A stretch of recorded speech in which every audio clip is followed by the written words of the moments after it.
My name is Sazzad, and I run a social enterprise called SDI Academy. We empower migrant workers with educational courses such as English communication skills, IT literacy, financial literacy, entrepreneurship, as well as organize various events to bring migrants and locals together for a more inclusive society. I was born in Bangladesh, and at 11 years old, my dad got permanent residence, and our entire family moved to Singapore. And when I came here, I could not communicate. And when I wanted to get into school, I had trouble getting admitted because of the language barrier. After a lot of struggle, I got into primary 4. So I dropped 2 years where I was supposed to be in primary 6. But I had really supportive teacher and my classmates to help me learn English better. Because of all this support, I managed to get into secondary school and go into junior colleges. Over time, I did meet a lot of migrant workers who used to live near my area. We shared conversations and I learned about their stories and some of the struggles that they were facing. Most of the troubles they were facing was because of the communication barrier. They're not able to ask for simple directions, seek medical advice when they went to the doctor and explain their conditions. And most importantly, most of them could not even understand safety instructions at the workplace.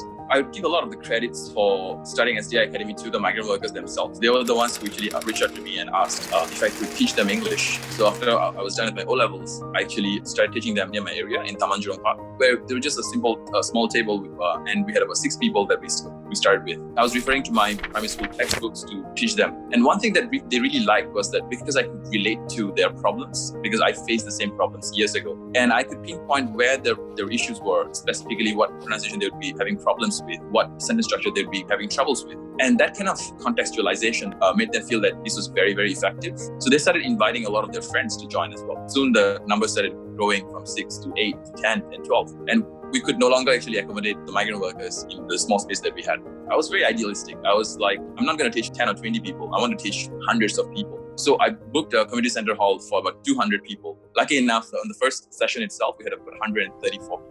So that was really the beginning of SDI Academy, how it all started. So over the past 6 years, we have trained about 8,500 workers so far. When the COVID-19 situation happened, like everyone else, we wanted to step forward and see what we can do for the migrant workers. We stopped our education gear for a while and we switched to more immediate needs like food, hygiene kits, and etc. So we raised funds together and managed to distribute about 3,800 hygiene kits as well as dry food items like rice, oil, and etc. so that can sustain the migrant workers for a while. I think at this point in time, beyond just food, a lot of them needs to be practically engaged with education, entertainment, most importantly, mental health, as well as COVID advisories. So we are launching an app that will be a centralized platform, and we're bringing up all the different partners who will be able to provide those support for the migrant workers. I think COVID-19 has highlighted the importance of us taking care of migrant workers and the whole idea of communication barrier more than ever before. Most of Singaporeans, we have never stepped into a dorm or spoken to migrant workers before. And what we really want to do is provide that platform where we can be the conversation starter and pave ways for organic friendship between migrants and locals. Looking back at my journey, I would say that the best time to start something is right now. And